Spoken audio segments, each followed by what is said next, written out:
ચાલો બેટા, જય અંબે. તો આજનો આપણો ટોપિક છે વિદ્યુત ડાયપોલ, બરાબર, ઇલેક્ટ્રિકલ ડાયપોલ. તો હવે આપણે નવો ટોપિક ઇલેક્ટ્રિક ડાયપોલ.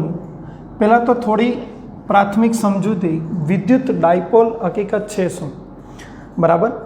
તો તમે લોકોને થોડા એક્ઝામ્પલ, ખાસ કરીને તમે H2O, HCl, NaCl, આ જે બધા અણુઓની રચના તમે જોઈ છે એમાં એક એક્ઝામ્પલ લઈએ આપણે.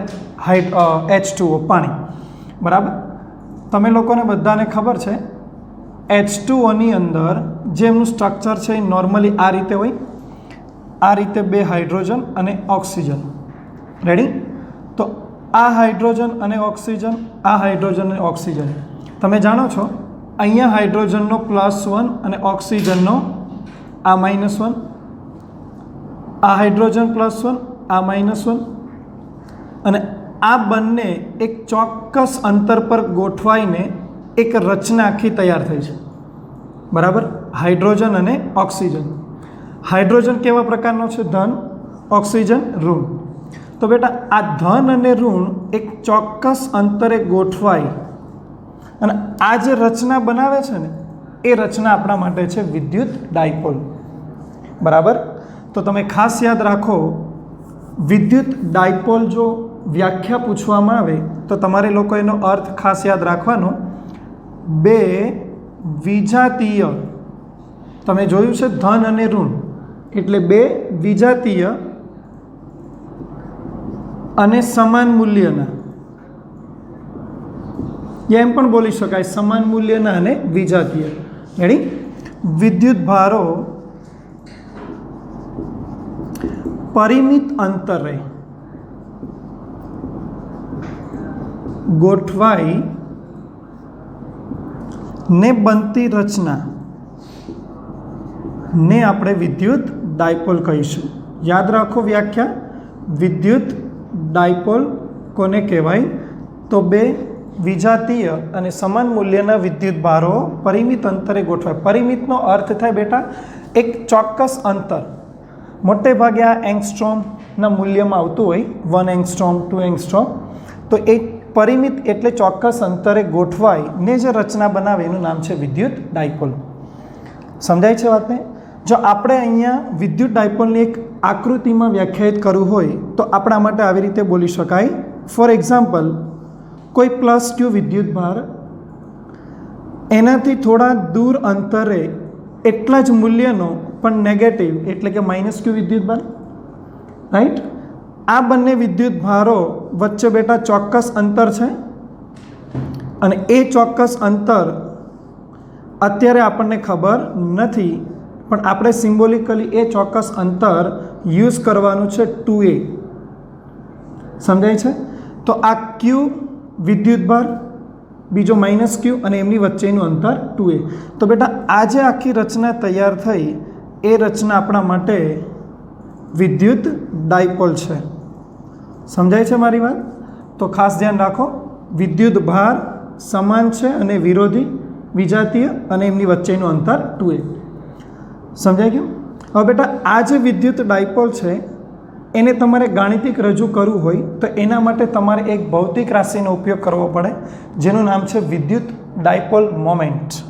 શબ્દ બધા ખાસ યાદ રાખજો, જેનું નામ છે વિદ્યુત ડાયપોલ મોમેન્ટ. વિદ્યુત ડાયપોલ મોમેન્ટ. મોમેન્ટ એટલે હકીકતની અંદર ચાક માત્રા.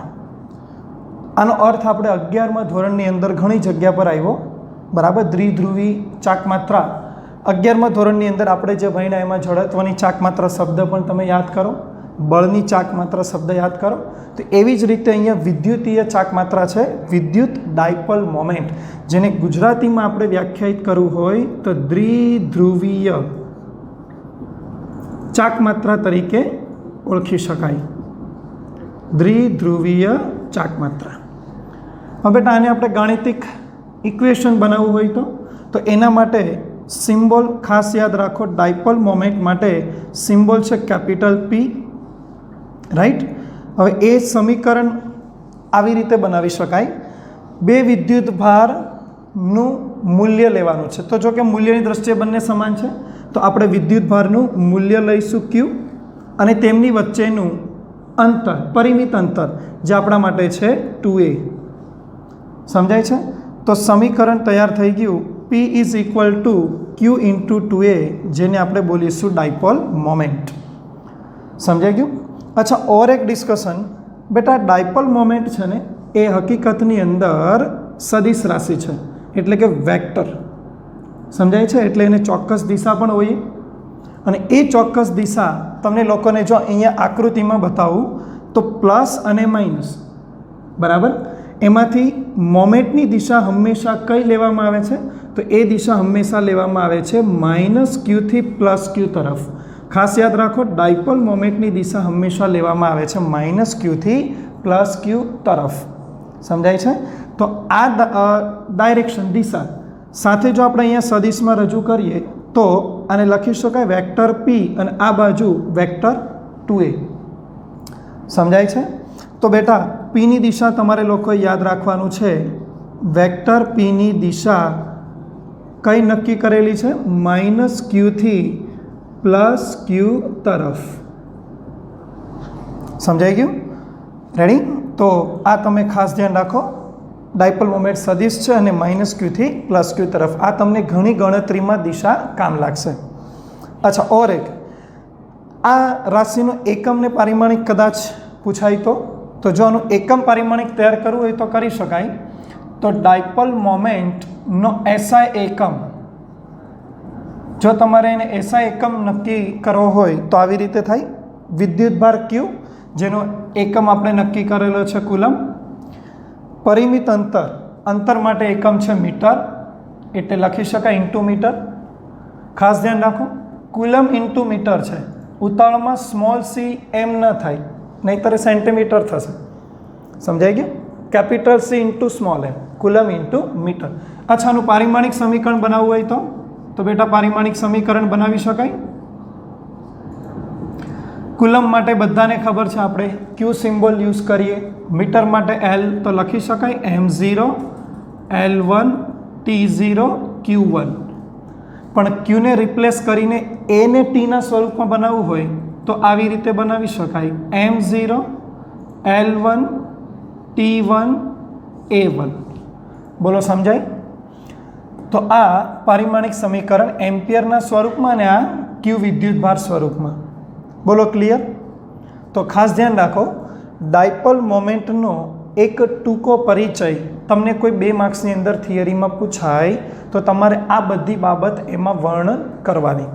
એકવાર ફરીથી વર્ણન રિપીટ કરું છું, વિદ્યુત ડાયપોલ કોને કહેવાય તેની સમજૂતી આપો તો પહેલાં તો એની વ્યાખ્યા કે 2 વિજાતીય અને સમાન મૂલ્યના વિદ્યુત ભારો પરિમિત અંતરે ગોઠવાઈને બનતી રચનાને વિદ્યુત ડાયપોલ કહેવાય છે।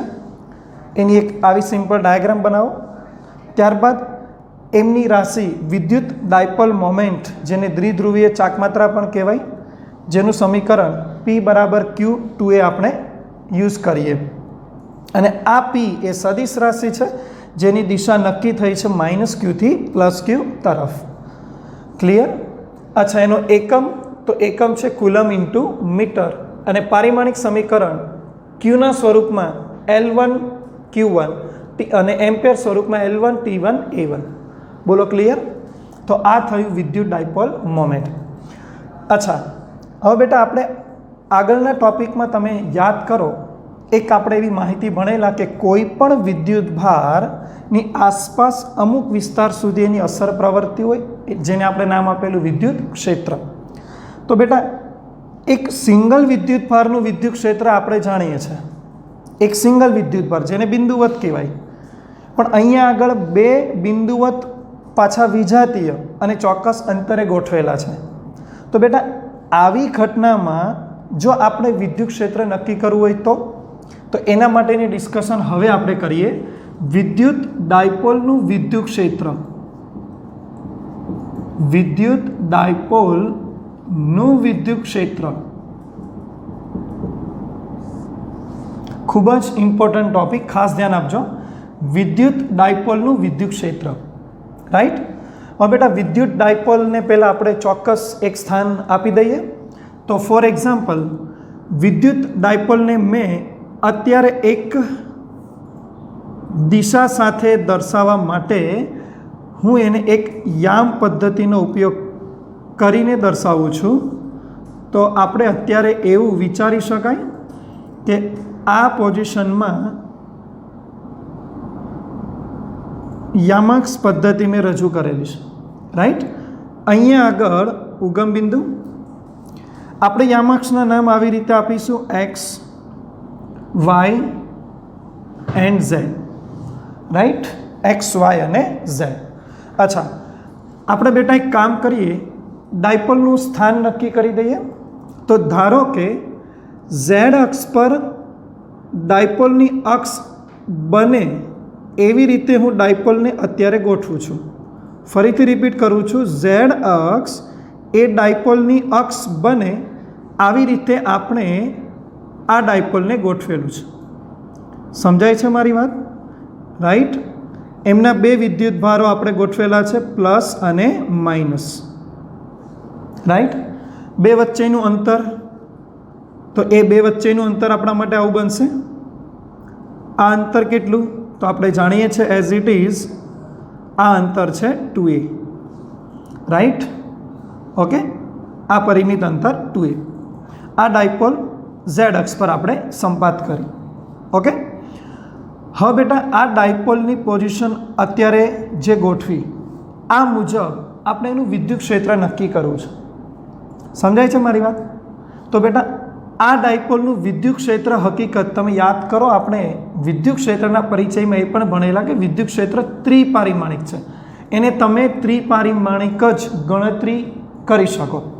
તો બેટા અહીંયા આપણે આ બંને ધન અને ઋણ વિદ્યુતભાર લીધા, તો બંને માટે ત્રિપારિમાણિક વિદ્યુત ક્ષેત્ર વિચારી શકાય. સમજો છો મારી વાત? જો બંને માટે ત્રિપારિમાણિક વિદ્યુત ક્ષેત્ર વિચારીએ, ધ્યાનથી સમજવાની ટ્રાય કરજો. આ અક્ષ પર આપણે ઊભા હોઈએ તો આ અક્ષ પર ધનની કેટલીક અસર વર્તાય, ઋણની અસર પણ વર્તાય. સમજાય છે?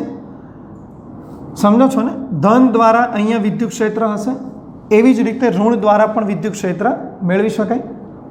તો આ ધન અને ઋણનું પરિણામ જો અહીંયા મેળવવામાં આવે તો બેટા આપણને આ અક્ષ પર એક ચોક્કસ અંતર પર બોલો વિદ્યુત ક્ષેત્ર મળી જાય, જેને આપણે બોલી શકીએ ડાયપોલનું પરિણામ વિદ્યુત ક્ષેત્ર. સમજાય છે? અચ્છા, માનો કે આ અક્ષ પર ઊભા હોય તો બેટા અહીંયા જો ઊભા રહીએ તો ધન દ્વારા અહીંયા પણ અસર મળે, ઋણ દ્વારા પણ અસર મળે, અને એ બેવનું પરિણામ નક્કી કરીએ તો બોલો આ અક્ષ પર પણ વિદ્યુત ક્ષેત્ર મેળવી શકાય. તમે જોઈ શકો છો આ અક્ષ ડાયપોલને લંબ છે, તો બેટા બોલો મેળવી શકાય અહીંયા. સમજો છો ને? અચ્છા, ઓર એક ત્રીજી અક્ષ એક્સ, માનો કે આપણે અક્ષ પર ઊભા હોઈએ તો એ અક્ષ તો હકીકત બહાર છે, તો એ બહારની અક્ષ પણ હકીકત લંબ જ બને. તો બેટા જેવી રીતે આ લંબ અક્ષ પરનું વિદ્યુત ક્ષેત્ર આપણે ગણ્યું, વિચાર્યું, એ જ રીતે બોલો આ લંબ અક્ષ પર મળે. તો હકીકતની અંદર ડાયપોલ પર બધી અક્ષ પર પરિણામ મેળવી શકાય. એટલે પોતાની જે અક્ષ છે આ લંબ અક્ષ છે, બીજી લંબ અક્ષ છે, પણ આપણે બધી અક્ષ નથી ગણવાના, આપણે અહીંયા બે અક્ષ પરની ગણતરી કરશું, કારણ કે લંબ અક્ષ તો બેને બદલે એક ગણીએ તો ચાલે. તો આપણે અહીંયા વિદ્યુત ક્ષેત્ર બે સ્થાન પર ગણવાના છીએ. એમાંનું એક સ્થાન છે એમના અક્ષ પરનું વિદ્યુત ક્ષેત્ર ગણીશું, અને બીજું એક સ્થાન આપણે ગણીશું એની લંબ અક્ષ પરનું વિદ્યુત ક્ષેત્ર. સમજાય મારી વાત? ચાલો, તો આપણે પહેલાં ગણતરી કરીશું એની અક્ષ પર વિદ્યુત ક્ષેત્ર, રાઈટ. ચાલો, તો પહેલી ગણતરી આપણી ડાયપોલની અક્ષ પરનું વિદ્યુત ક્ષેત્ર, અક્ષ પરનું વિદ્યુત ક્ષેત્ર, રેડી, જે આપણે ઝેડ અક્ષ પર ગોઠવેલું છે. અચ્છા, નક્કી કરો કે કયા અંતર પર ગણવાનું છે. તો આપણે એક કામ કરીએ, ધારો કે આ અંતર આપણે લઈશું ઝેડ, કારણ કે ઝેડ અક્ષ પર છે એટલે હમણાં સિમ્બોલમાં એ અંતર લઈ લઈએ ઝેડ. એટલે આપણે વિદ્યુત ક્ષેત્ર ક્યાં મેળવવાની વાત થઈ? ઝેડ અક્ષ પર ઉગમ બિંદુથી ઝેડ અંતર પર, રાઈટ. તો મેં અહીંયા માહિતી લખી આપું છું. આપણે ડાયપોલની અક્ષ પર કઈ જગ્યા પર? કેન્દ્રથી z અંતરે વિદ્યુત ક્ષેત્ર મેળવીશું. બોલો રેડી? ચાલો, તો આ બિંદુ પર વિદ્યુત ક્ષેત્ર મેળવવું છે. તો બેટા બે વિદ્યુત ભારો આપણી પાસે છે, બંનેની અસરનું પરિણામ ગણવું છે. તો પહેલાં ધન દ્વારા અહીંયા વિદ્યુત ક્ષેત્ર ગણીએ. તો બેટા ધનની ગણતરી તો બિંદુવત પ્રકારે કરી શકાય. ચાલો, તો ધન દ્વારા આ બિંદુનું નામ આપી દઈએ પી. તો બેટા પી પાસે વિદ્યુત ક્ષેત્ર ગણીએ પહેલાં. બોલો કયા વિદ્યુત ભાર? પ્લસ ક્યુ વિદ્યુત ભાર દ્વારા પી પાસે વિદ્યુત ક્ષેત્ર. રેડી? ચાલો, તો એ વિદ્યુત ક્ષેત્ર બિંદુવતની ગણતરી બધાને ખબર છે. ઈ પ્લસ તરીકે હું અત્યારે રજૂ કરું છું. ઈ પ્લસ, રાઈટ? ચાલો, બિંદુવતનું સમીકરણ કે ક્યુ બાય આર સ્ક્વેર. તો બેટા અહીંયા લખી શકાય કે પ્લસ ક્યુ વિદ્યુત ભાર. રેડી? ધ્યાનથી સમજજો. ઈ plus is equal to K ક્યુ. ક્યુ એટલે આપણો પોઝિટિવ વિદ્યુત ભાર, એટલે આ plus q divide by distance square. તો બેટા ડિસ્ટન્સ કેટલું છે? ધ્યાનથી જોજો બેટા. આ આખું અંતર કેટલું? 2a. પણ આપણે ઉગમ બિંદુથી વાત કરીએ તો આ અંતર માત્ર a થઈ જાય, રાઈટ? હવે બેટા આ આખું z છે અને મારે જરૂર વિદ્યુત ભાર અને p વચ્ચેનું અંતર. તો બેટા એ બનશે z માઇનસ a. તો અહીંયા લખી શકાય z minus a all square. બોલો ક્લિયર? સમજાઈ ગયું? તો આ વિદ્યુત ક્ષેત્ર ધન વિદ્યુતભાર દ્વારા મળતું વિદ્યુત ક્ષેત્ર એટલે ઈ પ્લસ ઓફ પી. મેં આ રીતે લખું છું કારણ કે પી બિંદુ પાસે છે. રેડી? સમજાઈ ગયું બધાને? અચ્છા, આપણે હવે કામ કરીએ, ઋણ વિદ્યુતભારની ગણતરી પણ કરીએ. તો બેટા ઋણ વિદ્યુતભાર અહીંયા છે, તો એના દ્વારા પી પાસે આને નામ આપીએ સમીકરણ 1. બોલો, તો હવે માઇનસ ક્યુ વિદ્યુતભાર દ્વારા પી પાસે, ચાલો બોલો, તો જવાબ શું આવશે? E minus of P is equal to, આ વખતે નેગેટિવ ક્યુ યુઝ થશે, ઋણ વિદ્યુતભાર, રાઈટ? ચલો બેટા ડિસ્ટન્સ ચેક કરો. તો બેટા આ અંતર વળી પાછું એ છે ને, અડધું અંતર, અને આપણે જોઈએ છે વિદ્યુતભારથી બિંદુ સુધી. તો આ વખતે મારે આ એને એડ કરવું પડશે. તો બેટા અંતર કેટલું થશે? z plus a all square equation 2. બોલો ક્લિયર? સમજાઈ ગયું? ચાલો, હવે આપણે પરિણામ લાવવું છે. તો બેટા પરિણામ લાવવા માટે પહેલાં તો ધ્યાનથી વિચારવાનું છે કે આપણે આ બેઉના પરિણામનું શું કરીએ તો આપણને રિઝલ્ટ મળે. તો જો ધન વિદ્યુતભાર, બેટા ધનની ક્ષેત્રરેખા હંમેશા બહાર. તો આ ધનની ક્ષેત્રરેખા જો પી પાસે વિચારો તો ઓલવેઝ આ રીતે ઉપર આવે. ઋણ માટે વિચારો તો ક્ષેત્રરેખા અંદર. તો એ બિંદુ પાસેથી જો ઋણ માટેનું વિચારવામાં આવે તો એ પરિણામ બોલો નીચે મળે. એટલે ઋણ માટેનું વિદ્યુત ક્ષેત્ર નીચે, ધન માટે આ વિદ્યુત ક્ષેત્ર ઉપર. બોલો આવી રીતે થશે. તો આ બંને વેક્ટર બોલો વિરોધી છે. વિરોધી વેક્ટર તમે જાણો છો, બાદબાકી કરી શકાય. તો બેટા બોલો આ બંનેનું પરિણામ આપણે મેળવી શકીએ. તો પી પાસે પરિણામી વિદ્યુત ક્ષેત્ર બોલો શું મળે? તો vector E of P is equal two, બોલો શું લખાશે? કે ક્યુ કોમન કરી શકાય. તો બેટા લખાશે 1/z minus a all square minus 1/z plus a all square. બોલો રેડી? અચ્છા, એક વસ્તુ વિચારી, આ વિદ્યુત ક્ષેત્ર છે ને, એ વિદ્યુત ક્ષેત્ર સદિશ રાશિ છે.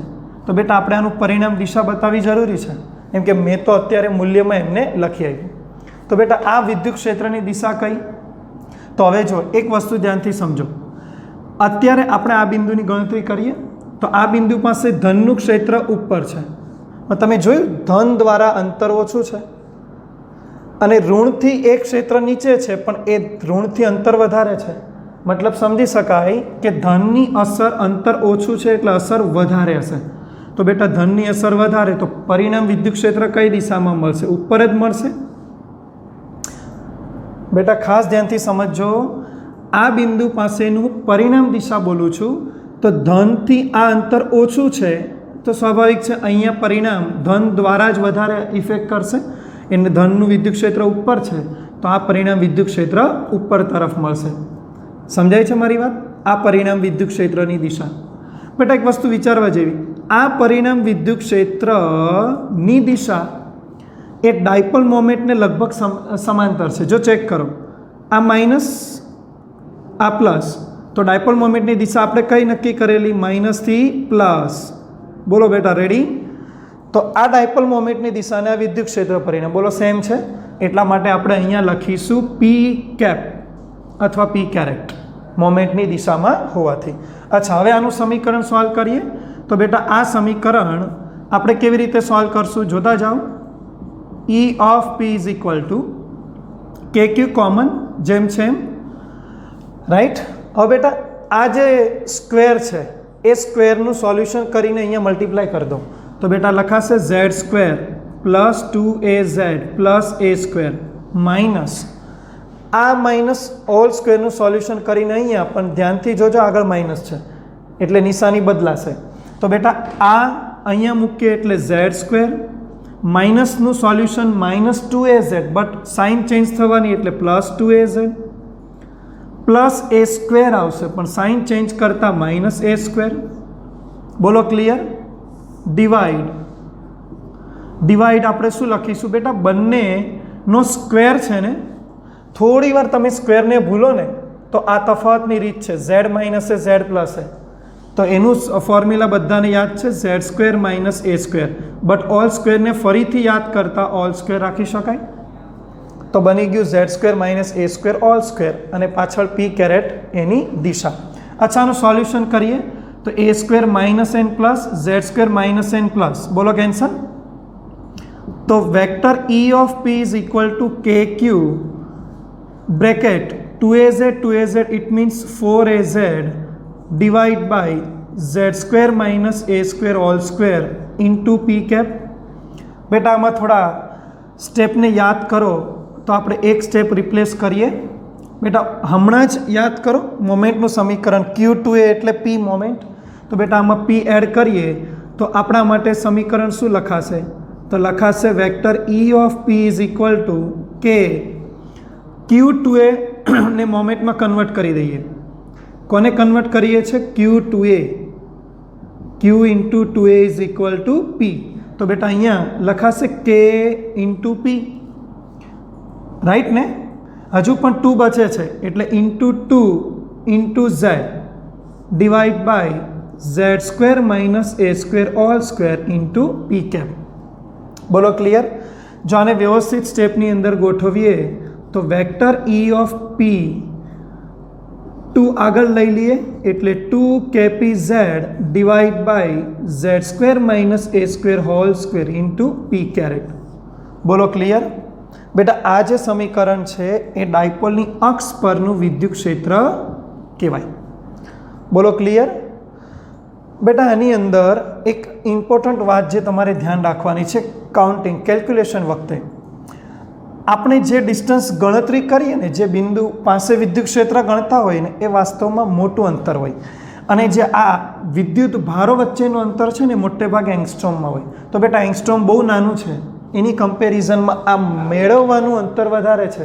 તો બોલો સૂક્ષ્મ અંતર એને અવગણી દઈએ. તો આમાં તમે એને અવગણશો તો કેલ્ક્યુલેશન હું અહીંયા આગળ થોડી રજૂ કરી આપું તો આવી રીતે લખાય. જો ઝેડ બોલો તો આપણે એને અવગણી દઈએ તો લખાશે E of P is equal two 2KP. ધ્યાનથી જોજો, એને અવગણશો એટલે Z square all square means Z⁴. એ Z⁴ માંથી એક ઝેડ ઉપર કેન્સલ કરો તો 2KP by Z³ into P cap. બોલો આ આપણો આન્સર. તમારે ખાસ યાદ રાખવાનું છે મોટા અંતર પર આ વિદ્યુત ક્ષેત્રનું સમીકરણ છે અને એક કઈ જગ્યા પરનું? ડાયપોલની અક્ષ પર. જ્યારે પણ તમે ડાયપોલની અક્ષ પર મોટા અંતર પર વિદ્યુત ક્ષેત્રની ગણતરી કરશો તો તમારું આ ફોર્મ્યુલા યુઝ થશે 2KP by Z³ into p caret. અને તમે ખાસ યાદ રાખજો અક્ષ પરનું મળતું વિદ્યુત ક્ષેત્ર એ ધન વિદ્યુતભારની દિશામાં છે, એટલે કે એ ધન દિશામાં ઉપર પી કેરેટ, જે આપણે અહીંયા લખ્યું છે, જે ડાયપોલની મોમેન્ટની દિશાને સમાંતર છે. બોલો સમજાઈ ગયું? તો આ જે કેલ્ક્યુલેશન કરી એ ડાયપોલની અક્ષ પરનું વિદ્યુત ક્ષેત્ર. રેડી? ખબર પડી ગઈ બધાને? અચ્છા, હવે આપણે જે બીજી ડિસ્કશન કરી કે ડાયપોલની લંબ અક્ષ પર કોઈ બિંદુ લઈએ તો બેટા લંબ અક્ષ પર વિદ્યુત ક્ષેત્રની ગણતરી કરવી હોય તો એ પણ આપણે કરી શકીએ. તો હવે એ જોઈએ ડાયપોલની લંબ અક્ષ પરનું વિદ્યુત ક્ષેત્ર કેટલું. બેટા એક ઓર બાબત, આ જે લંબ અક્ષ પર આપણે ગણતરી કરીએ એને ઓર એક નામથી બોલી શકાય, જે છે વિષુવ રેખા. ખાસ ધ્યાન રાખજો, ડાયપોલની લંબ અક્ષ જે અત્યારે આપણા માટે બને છે વાય, રાઈટ? એટલે તમે આને બોલી શકો લંબ અક્ષ યાની વિષુવ રેખા પરનું વિદ્યુત ક્ષેત્ર. ખાસ યાદ રાખો, વિષુવ રેખા,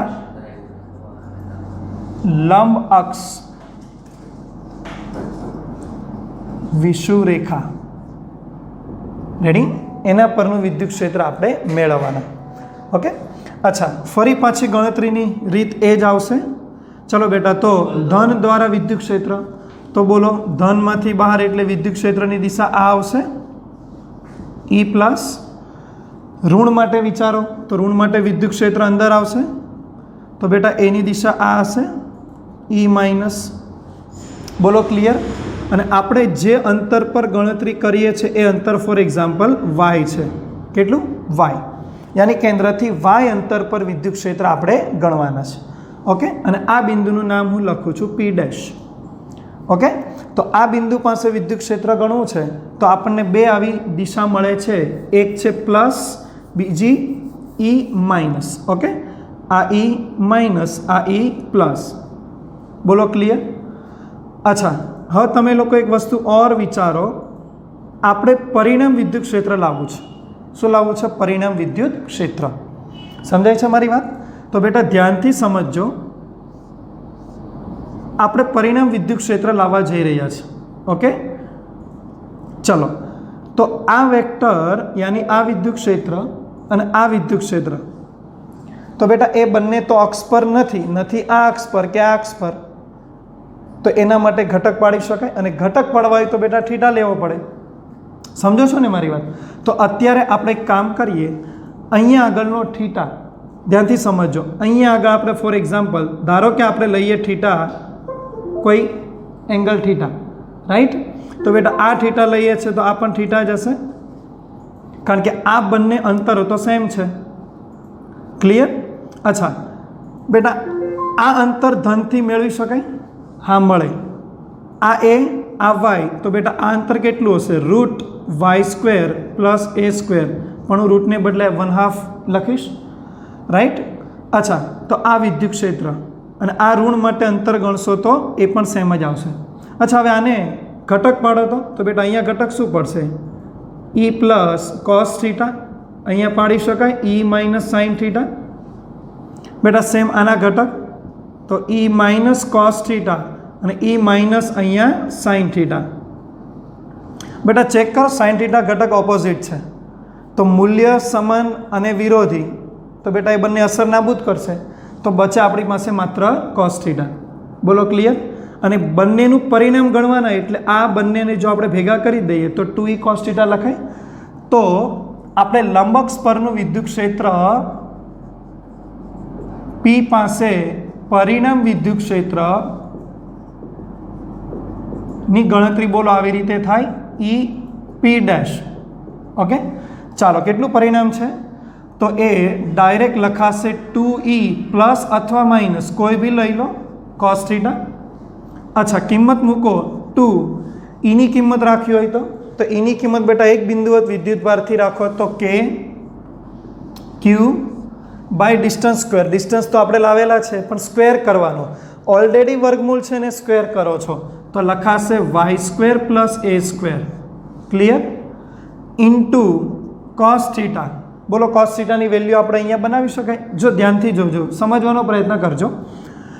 અહીંયા મેં થીટા ધાર્યો છે, આ વેક્ટર આ લાઈન પર છે, અને એનો નીચેની અક્ષ પર થીટા બનાવ્યો છે, તો બેટા એ જ રીતે પોઝિશન અહીંયા થીટા બનાવાય, રાઈટ.